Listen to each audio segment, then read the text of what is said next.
Olá, estudantes! Vamos a mais uma aula de matemática pelo Google Meet. Hoje vamos estudar um conteúdo chamado de círculo trigonométrico. O que nos diz esse conteúdo? Círculo trigonométrico é um conteúdo importantíssimo para o desenvolvimento de várias ciências. Podemos até dizer, sem modéstia nenhuma, que a matemática é o pai e a mãe das outras ciências. Inclusive, esse conteúdo é muito cobrado no Enem, mais um motivo aí para os estudantes estudarem esses conceitos. Vocês podem ver lá em cima do slide que nós temos ali o ícone Portal da Matemática. Esse ícone está aí justamente para dar crédito a esse portal, que é um site que tem um acervo muito grande relacionado à matemática. Inclusive, são conteúdos que você pode confiar. Por isso, como eu usei alguns conceitos desse site, aí eu fiz referência a ele. Então, essa aula é uma aula gravada, que é a aula da versão que vocês tiveram ao vivo. Para que serve essa aula? O propósito dela é dar suporte a vocês, porque essa aula fica gravada no canal, então vocês podem ter acesso a qualquer momento. Então serve para vocês revisitarem os conteúdos, ou aqueles que não tiveram a oportunidade de participar da aula, aí tem essa versão gravada também. Então vamos começar a nossa. Como que eu vou começar ela? Eu vou procurar uma justificativa primeiro. Então eu vou pegar aqui um problema que foi lançado no Enem do ano passado e a partir dele a gente cria uma justificativa para estar estudando este conteúdo. Então vamos ver aqui. A questão é a questão 170 do caderno amarelo. A questão diz o seguinte: uma pista circular delimitada por duas circunferências concêntricas foi construída. Na circunferência interna dessa pista, de raio 0,3 km, serão colocados aparelhos de ginástica localizados nos pontos P, Q e R, conforme a figura. E aí esta é a figura que está lá na prova. Aí vem a pergunta. O segmento RP é um diâmetro dessa circunferência interna e o ângulo PRQ tem medida igual a π sobre 5 radianos. Para uma pessoa ir do ponto P ao ponto Q, andando pela circunferência interna no sentido anti-horário, ela percorrerá uma distância em quilômetro igual a... E aí na prova vocês têm as alternativas. E aí eu chamo a atenção para um detalhe no problema, que é uma palavra que talvez vocês não conheçam. Π sobre 5 radianos, eu acredito que a maioria de vocês não viram sobre esse conteúdo. Então, sem conhecê-lo, é impossível de vocês chegarem à solução desse problema. Então, essa aqui é a nossa ideia principal. Tá estudando alguma coisa relacionada a isso para a gente ter condições de responder a esse problema. Então, vamos continuar. Agora, nós temos aqui radianos, já que eu retirei essa palavra lá do problema. O que é radianos? Para a gente estar começando essa discussão. Vamos ver então. Eu peguei uma definição lá do Portal da Matemática, mas tem outras definições escritas de outras formas, mas que quer dizer a mesma coisa. Um radiano é a medida do ângulo central de um arco cujo comprimento é igual ao raio do círculo ao qual o arco pertence. Abreviamos um radiano para um radiano, escrito só ARD, RAD na realidade. Com a imagem, eu acho que fica mais fácil. Sempre é bom você estar interpretando problemas matemáticos que envolvem geometria a partir de um desenho. Facilita muito a compreensão. Vocês têm aí uma circunferência de centro O, e aí vocês têm um ângulo alfa entre dois segmentos. E esses segmentos não são segmentos qualquer. É o segmento de quem? Do raio, que vai do centro a algum ponto da nossa circunferência. Aquela parte que está em vermelho é um arco, que é um pedaço ali da nossa circunferência. Como diz na definição que o raio e o arco tem que ter as mesmas medidas para ter um radiano, então eu vou colocar aqui uma unidade para o raio. Eu posso escolher qualquer número, mas eu escolhi aqui 1. Por quê? Porque o 1 é mais fácil para fazer cálculos, mas poderia ser 2, 3, qualquer número que vocês quisessem. É um número racional, não tem problema. Mas nos livros vocês vão achar o número 1, porque ele é mais fácil de ser trabalhado, ok? E aí, para esse ângulo medir um radiano, o arco também tem que ser 1. Então eu vou dizer que esse arco tem uma unidade de medida. Como o raio é 1 e o arco é 1, então nós temos que este ângulo aqui mede 1 radiano. Então essa é a ideia principal, ok? Mas eu acho que mesmo com o desenho ainda não ficou claro. Então eu vou colocar mais algumas coisas para tentar explicar melhor. Eu vou fazer uma pergunta aqui. Qual é a medida de um arco na realidade? Esse arco aí é um arco específico, mas se fosse qualquer um arco, o que eu poderia fazer para medir? Vocês veem isso aí, né? Desde o fundamental. Então nós vamos pensar aqui, inicialmente, na medida de uma circunferência inteira e não de um pedaço. 2π vezes o raio é a medida da circunferência, de uma circunferência toda. Se eu pegar essa medida e dividir por 360, que é, né, uma volta inteira, o valor que eu descobri é a medida de um arco que tenha 1 grau. E aí, tendo essa medida em mãos, basta multiplicar, ou por 2, 3, 10, 20 graus, que aí você vai achar a medida do arco, né, do ângulo que você quiser. Não importa, né? Você pode pegar esse valor e multiplicar por 1000 graus, aí você vai chegar à medida que você precisa. Mas o ângulo que eu quero é o ângulo que está lá na circunferência. Então, dividindo, eu tenho a medida do arco de 1 grau, e aí eu vou multiplicar vezes alfa, que é o ângulo que eu preciso ali. E ao multiplicar por alfa, eu vou ter 1 como resposta. Por quê? Porque no nosso problema lá, eu estou colocando o arco medindo 1.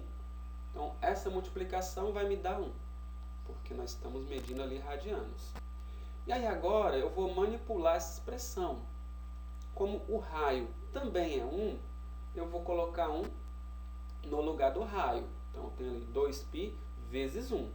E aí, vezes o ângulo alfa. Mas esse ângulo alfa, a gente já viu lá que ele mede 1 radiano. Então, eu vou trocar alfa, né, que é o ângulo em graus, por 1 radiano, que é, né, o que a gente especificou lá no desenho. E aí, agora, 360, eu poderia multiplicar por 1, fazendo a multiplicação dos extremos. Então, isso daqui é igual a 360. Agora, multiplicando 1 vezes 1 dá 1, e 1 vezes 2π vai dar 2π. Então, nós temos que 2π radiano é igual a 360. Então, eu já consegui aqui fazer uma associação. Então, 2π radiano, que é medida em radiano, é uma volta inteira. E uma volta inteira são 360 graus. E aí, vale ressaltar aqui que π continua sendo a constante matemática. Π equivale a aproximadamente quanto? 3,14. Então, se eu pegar 3,14 vezes 2, eu vou achar aí aproximadamente 6,28. Ou seja, em uma circunferência inteira, nós temos aí aproximadamente 6,28 radianos. Mas não convém ficar fazendo aproximação. Então, a gente usa a constante π em qualquer medida de radiano que eu for trabalhar. Mas vamos continuar, né, para tentar entender melhor essa questão. Já que nós já sabemos o que é radiano, a partir de agora, ao invés de usar essa abreviação todas as vezes, nós vamos assumir que ela exista, né, sem precisar escrevê-la. Você não vai ver em livros escrito radiano, só na hora da explicação. Depois só escreve 2π, 3π, 4π, não precisa mais. Como a gente já viu que 2π é uma volta inteira, agora fazer algumas considerações. Se 2π uma volta inteira, meia volta seria quanto? Π apenas, né? Só dividir por 2 que eu quero a metade. E aí dividindo 360 por 2 também vai dar 180. Então já concluo que π radianos é igual a 180 graus. Porque a partir daqui a gente pode analisar qualquer ângulo no ciclo trigonométrico. Aí eu vou desenhar duas circunferências e aí a partir daqui nós vamos colocar alguns ângulos para a gente estar fazendo alguma associação. Vou colocar aqui primeiro o ângulo de 30 graus. Nessa primeira circunferência eu coloquei em graus. Na segunda eu vou colocar em radianos. Quem seria a medida do ângulo de 30 graus em radianos? Já que π é 180, dá para me fazer o quê? Com certeza, né, 30 graus é menor do que 180, então vai ser menor do que 180. É 1, alguma coisa π. Então, eu vou fazer uma divisão aqui. 180 dividido por quanto? Que daria 30. 180 dividido por 6. Então, eu concluo que π dividido para 6 é os meus 30 graus ali, porque π equivale a 180, 180 dividido para 6 é igual a 30. Agora, o ângulo de 45, desculpe. 45. 180 dividido para quanto que eu chego a 45? Dividido para 4. Então, π sobre 4 é o ângulo de 45 graus escrito em radiano. E agora, né, claro, que é o de 60, vai ser o quê? Π dividido para 3, que aí vai dar 60 graus. 180 dividido para 3, 180 dividido para 3 é igual a 60. O último para a gente abordar aqui essa questão de transformação. 180 dividido para 2 dá 90, então π sobre 2 é o ângulo de 90. Então posso ver qualquer ângulo pensando desta forma aí. Aí eu vou completar aqui minha circunferência com alguns ângulos. Mas antes, vocês viram que eu usei o ângulo de 30, 45 e 60 graus. Mas eu poderia usar qualquer outro ângulo, 15, 10 graus. Vou usar logo esses três. Por causa, né, do que eu falei na aula anterior. Eles são ângulos notáveis. Então a gente sempre vai usar esses ângulos em grande parte do tempo. Até porque esses ângulos são muito importantes aí e aparecem em muitas situações da matemática. Então, por isso que eles são tratados de forma diferenciada. E aí, completando a tabela, que agora, né, fazendo a correspondência de graus para radiano, e esses ângulos também não estão sendo escolhidos à toa, tá, gente? Tem-se um propósito, né, de escolher esses ângulos em específico, ok? Então, nós podemos ver que, né, esses ângulos estão aí, ó. Ali nós temos o 0 grau, né, que é a origem, e o 360 dando uma volta. Do outro lado eu tenho 2π. A partir de agora, eu vou, né, fazer uma outra análise que vai ser muito útil para a gente, né, estudar trigonometria. Eu vou desenhar aqui um eixo passando aqui pelo 180 e pelo 0 graus, π e 2π, e aí divide as duas circunferências na metade. Esse eixo ele é chamado de eixo de simetria. Por quê? Porque divide a figura aí em duas partes, que uma é o espelho da outra. São figuras aí parecidas, ok? Então esse é o eixo de simetria. Professor de artes ia até gostar deste nome aí, né? Para que esse eixo de simetria? Vamos pensar um pouco.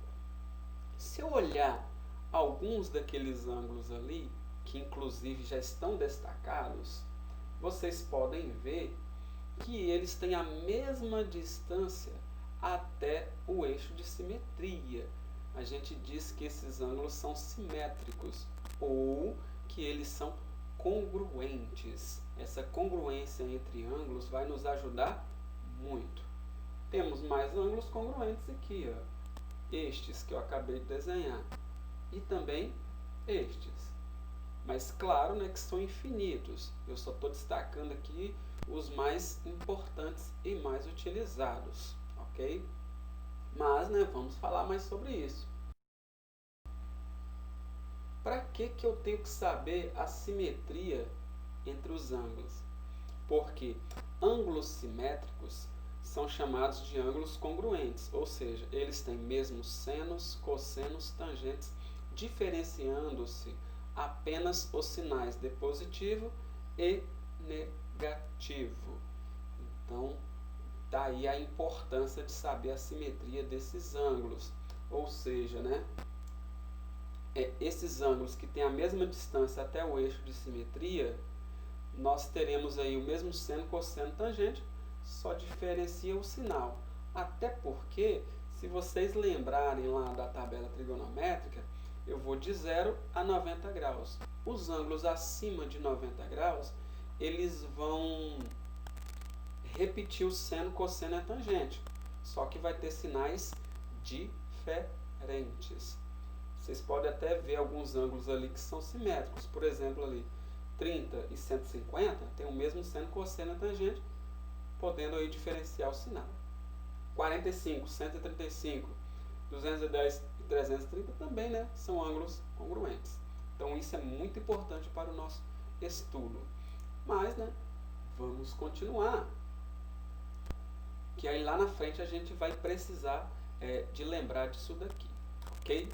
Então vamos ver mais informações de trigonometria. Agora nós temos o círculo trigonométrico no plano cartesiano. O que eu tenho que ver aqui? O centro ali do plano cartesiano está exatamente do centro da circunferência. Ali o centro é o O. E aí eu tenho o eixo X e o eixo Y.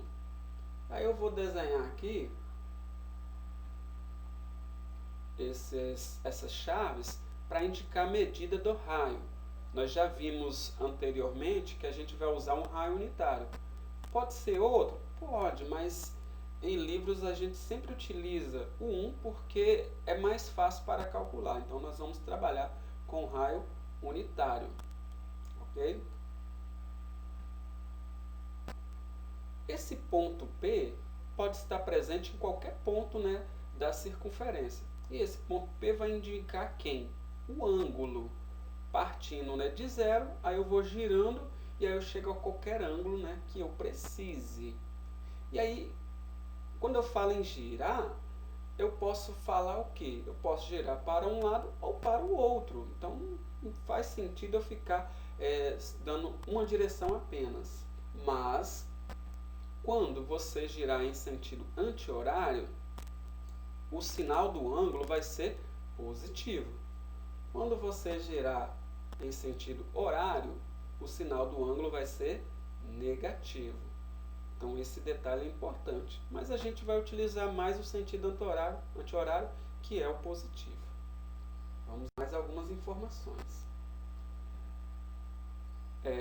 Assim como no plano cartesiano, já que a circunferência foi colocada no plano cartesiano, vai ser dividido em quadrantes. Eu tenho primeiro quadrante, segundo quadrante, terceiro quadrante e quarto quadrante, seguindo o sentido anti-horário, e aí o primeiro vai ser ali de 0 a 90 graus, que inclusive vai ser o quadrante que a gente vai buscar a referência dos ângulos, porque os ângulos vão de 0 a 90 graus. Novamente aqui no plano cartesiano, essa linha em vermelho tem um ponto ali. Aquele ponto está na origem, no 0. Mas eu poderia colocar aquele ponto em qualquer lugar da circunferência. E aí eu teria, né, outro ângulo. Então, ao girar ele, você vai tendo os ângulos, né, que você precisa. Parou no ângulo que você precisa, onde vai estar esse ângulo? Esse ângulo, né, vai estar no segmento, né, deste ponto em relação ao eixo X e ao eixo Y, é claro, né? Então, esse daí é o coeficiente angular, que é o ângulo que vai ser trabalhado como referência para o seno, cosseno e tangente. Vamos pensar neste ângulo. Quem seria o cosseno? Cateto adjacente dividido pela hipotenusa, que é a parte de vermelho ali, ok? Só que esse cosseno, vocês podem ver que ele está em cima do eixo x. Então a gente conclui aí em trigonometria que o eixo x é o eixo dos cossenos. Consequentemente, como o seno é a parte lá do cateto oposto, porque está de frente para o ângulo que eu estou usando como referência, o eixo y é o eixo dos senos. E vocês podem ver que o seno é o cateto oposto e o cosseno é o cateto adjacente. Como a gente calcula a tangente? Cateto oposto dividido pelo cateto adjacente, ou seja, seno dividido pelo cosseno. Então, quando você dividir o seno pelo cosseno, você vai descobrir a tangente também. Mas e na circunferência? Onde está a tangente? Ela está exatamente passando ao lado da nossa circunferência. E ela toca a circunferência em apenas um ponto. Então, a gente diz que ela está tangenciando a nossa circunferência. Justamente, né, por ter esse nome que é chamado de tangente. Inclusive, né, eu vou citar aqui um exemplo da administração. Quem já estudou administração aí, que eu sei que alguns alunos já viram, lá fala-se sobre bens tangíveis e bens intangíveis. Os tangíveis são aqueles que se pode tocar. Então, esse termo foi retirado aí da matemática. Por quê? Porque quando algo tangencia outra coisa, está tocando aquilo lá em apenas um ponto. Então, a tangente passa por fora ali da circunferência, tendo apenas um ponto de interseção na circunferência. Ok? Então, vamos com mais informações. Essa daqui é a tabela dos valores dos arcos notáveis que, né, eu já falei na aula anterior. Por que eu estou revendo isso com vocês? Porque esses ângulos, obrigatoriamente, vocês têm que memorizá-los, porque vocês vão ter que utilizar isso. Se você for fazer parte de um processo seletivo ou do Enem, eles não vão dar esses valores. Esses valores vocês vão ter que conhecer eles. Então não tem como, vocês têm que sabê-los. Tem até algumas técnicas aí que algumas pessoas usam para fazer a memorização desses números. Mas eu vou buscar associação novamente aqui, só para não esquecer, porque a gente vai utilizar lá na frente. 30. Quem é 30 graus em pi radiano? Pi sobre 6, a gente já viu lá atrás. Quem é 45 pi radiano? Você tem pi sobre 4. E quem é 60 graus em pi radiano? Pi sobre 3. E aí você tem ali o seno, cosseno e a tangente destes ângulos. Ok? Agora, como nós vimos aí várias informações, vamos tentar aplicar esses conteúdos que a gente acabou de ver em algumas perguntas. Então, eu trouxe algumas perguntas para a gente estar discutindo tudo que a gente viu.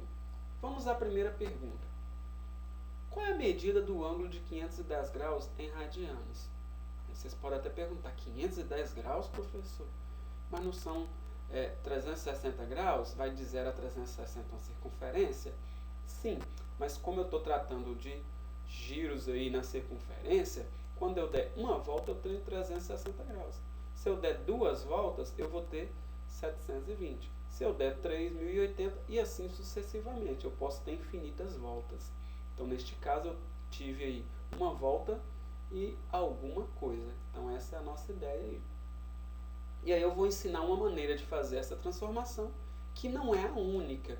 Vocês podem aí, né, pensar em outras estratégias também. A criatividade do aluno, né, é bem válida nesse tipo de problema. Então, a primeira maneira que eu vou ensinar em vocês é esta. Eu posso pegar o ângulo e multiplicar por π sobre 180. Mas por quê? Π, nós já vimos lá que é correspondente a 180 graus. Ou Ou seja, nós temos ali 180 dividido por 180. Mas 180 dividido por 180 vai dar 1. Então, 1 vezes 510 continua sendo 510. Eu só vou mudar a maneira de escrever este ângulo. Então, fazendo a multiplicação, eu tenho 510π sobre 180. Mas ainda eu tenho que simplificar essa fração, até eu ter uma fração irredutível, que aí eu vou ter realmente, né, a minha medida em radiano. Eu vou simplificar os dois aqui por 30. E ao fazer essa divisão, eu tenho 17π sobre 6. Poderia ser outro número que não seja 30? Pode, só que teria que usar mais de uma divisão para chegar a este valor. Então, você vai dividindo até não dar mais para dividir. Neste caso, como 17 é primo, então não tem como mais simplificar, porque 17 só divide por 1 e por ele mesmo. E 6 não divide por 17 para dar um número inteiro.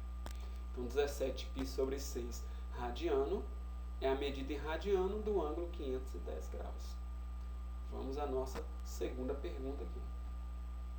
Qual é a medida em graus do arco que mede 9π sobre 4 radianos? Agora nós vamos fazer o processo inverso.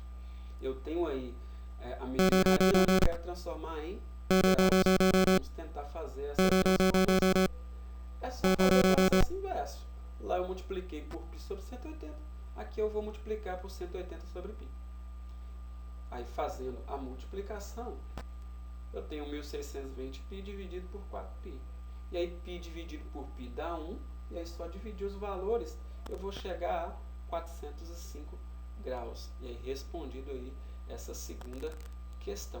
Bem fácil, né? Vamos lá a mais outra pergunta. Agora, eu vou poder responder algumas outras perguntas relacionadas a seno, cosseno e tangente. A minha primeira situação é esta. Qual é o cosseno do arco 3π sobre 4 radiano? Qual vai ser o cosseno desse ângulo? Para responder isso, eu vou fazer a transformação desse ângulo em radiano em graus. Não precisa necessariamente fazer isso, mas eu vou fazer para facilitar, porque alguns alunos acham mais fácil fazer essa transformação. E aí eu vou fazer de maneira diferente para nos ajudar lá na frente, ok? Então vamos lá então. Pense aqui comigo aqui. 3π sobre 4, eu posso escrever desta forma. Por que eu posso escrever desta forma? Que os denominadores são iguais, e repete o denominador e soma aquela parte lá de cima que eu volto a 3π. E aí eu vou simplificar essa primeira fração por 2. E aí eu vou chegar a π sobre 2 mais π sobre 4. E aí agora ficou tranquilo, por quê?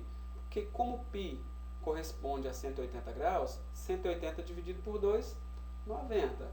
E nós temos ali 180 dividido por 4, 45. E aí 90 mais 45, nós chegaremos a 135 graus. E aí agora nós temos que descobrir o cosseno desse ângulo. Mas antes de pensar por que eu fiz a soma desse jeito, eu vou mostrar para vocês uma maneira de estar vendo a questão do sinal que eu já falei lá atrás. Então o sinal varia de acordo com a posição aí do ângulo. Para o seno lá, o primeiro e o segundo quadrante, qualquer ângulo que esteja ali é positivo, o seu seno. E o terceiro e quarto é negativo. Para o cosseno, o primeiro quadrante e o quarto é positivo, o segundo e o terceiro negativo, independente do valor do cosseno. A tangente vai variando, positivo para o primeiro, negativo para o segundo, terceiro positivo e o quarto negativo. Com essa tabela em mãos, vocês conseguem resolver o problema. Então vamos ver primeiro os sinais. Vou pegar o cosseno. Aqui na origem é 0 graus. Lá em cima é 90 graus. Aqui 180 e aqui 270. Para que eu uso esses ângulos aí? Para mim ter uma referência de localização daquele ângulo. Como 135 é maior que 90 e menor que 180, então ele está entre 90 e 180. Ou seja, né, o seu cosseno vai ser negativo, independente do valor que dê. Aí ele vai ser negativo. E aí agora nós vamos voltar lá naquela soma. Vocês viram que 90 mais 45 dá 135. Então posso dizer que de 135 até chegar 90 graus, a distância é de 45 graus. E aí eu vou pegar a distância, né, que é essa de 45 graus, até o ângulo que esteja no primeiro quadrante, porque eu vou pegar o cosseno dele, mudando apenas o sinal. Porque como se a distância for a mesma e levando em consideração a simetria, aí nós temos que esses ângulos são congruentes, tem mesmo seno, cosseno e tangente. E aí você tem ali 90 menos 45, dá exatamente 45 graus. Então 45 graus é a distância de 45 até 90, que é a mesma distância de 90 a 135. Então posso dizer que esses ângulos são congruentes. Então o ângulo de 130 graus é o mesmo ângulo de 45 graus em módulo. Então vamos voltar à tabela, né, que nós tínhamos anteriormente. E aí eu vou destacar ali o ângulo de 45 graus, que o cosseno é raiz de 2 sobre 2.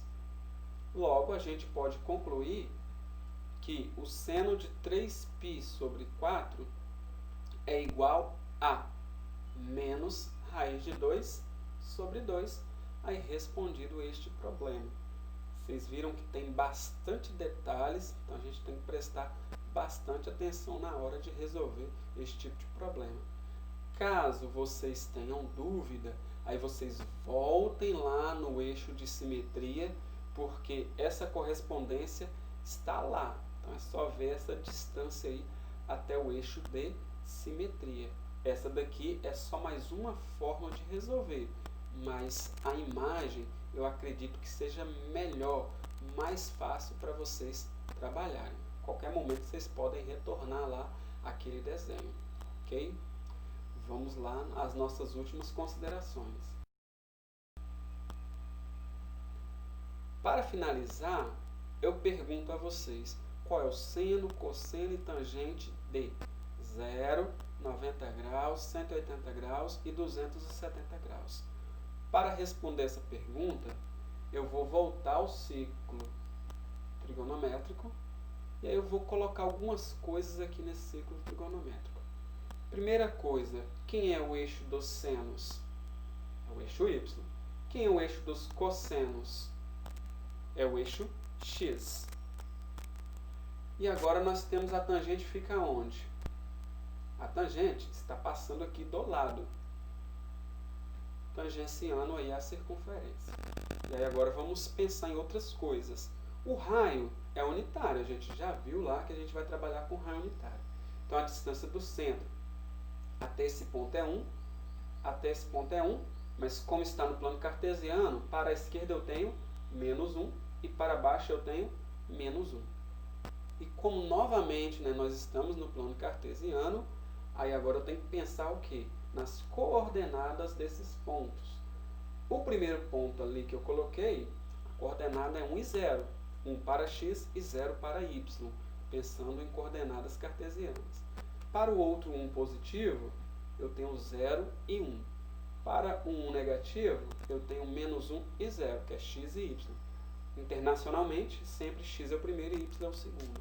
E o último pontinho ali, eu tenho 0 e menos 1. Quem fica exatamente nesses pontos? Nesse primeiro é o ângulo de 0 graus. Aqui nós temos 90 graus. Aqui 180 graus. E aqui 270 graus. A partir daí, dá para saber o seno, cosseno e a tangente destes ângulos. Vamos lá então. Seno de 0 é 0. Por que é 0? Porque quando você olha a coordenada, para x você tem 1 e para y você tem 0. E como y é o eixo dos senos, então o seno de 0 é igual a 0, logo o cosseno é 1, porque 1 é a coordenada x e x é o eixo dos cossenos. E aí nós vamos fazer o mesmo procedimento para os outros. Seno de 90 é 1, porque 1 é a coordenada y lá do ângulo de 90 graus. E 0 vai ser o cosseno, que é o eixo dos cossenos. Para 180, 0, né, que é o y ali da coordenada. E menos 1 é o cosseno. Para 270, menos 1 para o seno e 0 para o cosseno. Mas faltou um detalhe, né? Faltou quem? A tangente, que não foi falada. Quem é a tangente? Lá nas figuras anteriores, eu disse o quê? Que o seno dividido pelo cosseno é igual a tangente. Então, seno dividido pelo cosseno é igual a tangente. E aí nós vamos fazer um de cada vez. Fazendo de 0 grau primeiro. 0 dividido para 1 dá 0. Então, a tangente de 0 é 0. Aí eu vou pular o ângulo de 90 graus que a gente volta nele. Vou pegar o de 180. 0 dividido para menos 1 dá 0. Óbvio, né? Então, tangente de 180 é 0. Só que quando eu volto para o ângulo de 90 graus, 1 dividido para 0 vai dar quanto? Acredito, né, que vocês saibam que não tem como fazer essa divisão. Como eu vou pegar 1 e dividir para nada? Não faz sentido. Então, não existe esse tipo de divisão para 0. Então, a gente conclui que a tangente de 90 graus não existe. Vocês podem até fazer essa confirmação lá em uma calculadora. Quando vocês tentam calcular tangente de 90, vai dar erro, né? Então, não tem tangente para 90 graus.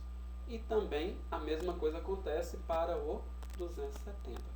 Inclusive, visualmente lá na nossa circunferência, vocês podem ver que o eixo da tangente não toca nem em 90 e nem muito menos em 270. Então, não tem aí tangente para esses dois ângulos ou qualquer ângulo que pare em cima desses pontos, porque eu posso dar mais uma volta e passar novamente por esse ponto. Então, qualquer ângulo que tiver ali não tem tangente. Ok? Ficou bem claro? Eu sei que é muita informação, mas vocês têm que, aos poucos, irem assimilando. Para finalizar, nós temos aqui uma pergunta que eu fiz lá durante a aula ao vivo. Eu perguntei o quê? O que vocês tiveram dúvida em relação a tudo? Tem alguma pergunta sobre o conteúdo? E aí quem estava ao vivo podia, né, estar falando, podia estar comentando. Mas, né, essa versão é uma versão gravada. A única maneira que vocês têm de fazer pergunta é pelos comentários particulares. E vocês devem fazer, gente. Façam as perguntas lá nos comentários particulares. E assim que eu puder estar respondendo, aí eu faço, né, a resposta para vocês. Não pode ser na hora, mas eu respondo a todos os questionamentos que são feitos para mim lá nos comentários particulares do Google Sala de Aula. Então vocês fiquem à disposição para fazer pergunta, ok? Então gostaria aqui de agradecer a participação de todos nesta aula e eu espero, né, que nas próximas aulas tenham mais alunos e também, né, que tenham mais interesses e façam, né, bastante pergunta. Não deixem de perguntar, porque é a partir da discussão que a gente consegue aprender, ok? Tchau, tchau e até a nossa próxima aula do Google Meet.